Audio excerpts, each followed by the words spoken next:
Books, written or printed pages bound together, providing readers with life lessons, inspirations, and new perspectives. For people of all ages, they teach and offer the opportunity to learn. What's not to love about books? Surprisingly, as many as 6,000 book challenges have been recorded between the years 1990 and 2000, and the number only increases each year.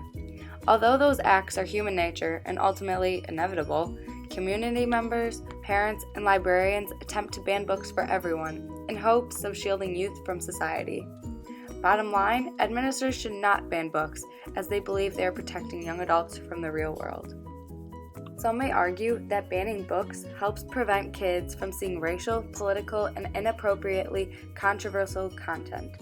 At a young age, kids may be unable to handle the topics. Although banning does seem to be a way to protect our children, all of these issues appear in everyone's life. I mean, let's face it, they're unavoidable as we experience life and actually help us grow as individuals. Surprisingly, many adults try to permanently remove books. Every time an adult attempts to ban a book, at the same time, they're taking away some of our greatest teachers. Each moral at the end of the story leads to a bigger picture in reality. However, children and young adults will not be able to experience the concepts through the story.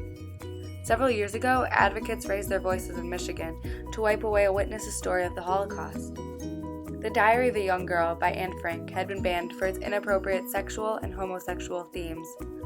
The mother of a 7th grader claimed that her daughter had felt quote-unquote uncomfortable with the content. She announced, "It's inappropriate for a teacher to be giving this material out to the kids."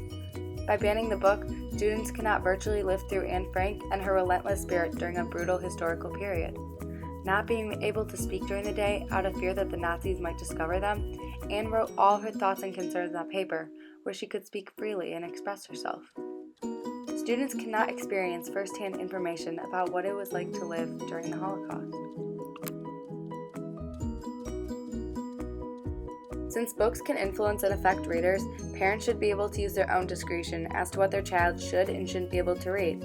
If they feel their child can't handle the material in a book, then they shouldn't allow their child to read it, but it shouldn't be banned for everyone. Parents who decide to pass on books are already hindering the educational growth of their child enough, and don't need administrators to do that to every kid.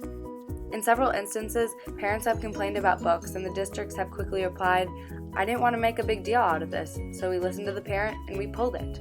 To avoid conflict, administrators allow resistant people to control the process. While a parent, guardian, or community member attempts to ban a book in a public school or at a library, many do not regard their actions as censorship. Whether people want to ban a book or not, they technically do not have the authority, according to the Constitution. To attempt to resolve any misunderstandings or problems, the U.S. Supreme Court declares local school boards may not remove books from school library shelves simply because they dislike the ideas contained in those books. Although the government has made it clear to the people that the act of banning is not tolerated, many completely ignore it and secretly ban them with no recordation. American Library Association's Director of Office for Intellectual Freedom, Judith K. Krug, roughly calculates that around 5 or 4 challenges go unreported for every recorded book challenge. Many parents and librarians will just secretly try to slip a book off the shelf without anyone noticing. Overall, administrators should not ban books since it only restrains a child's growth and shields them from the real world we live in.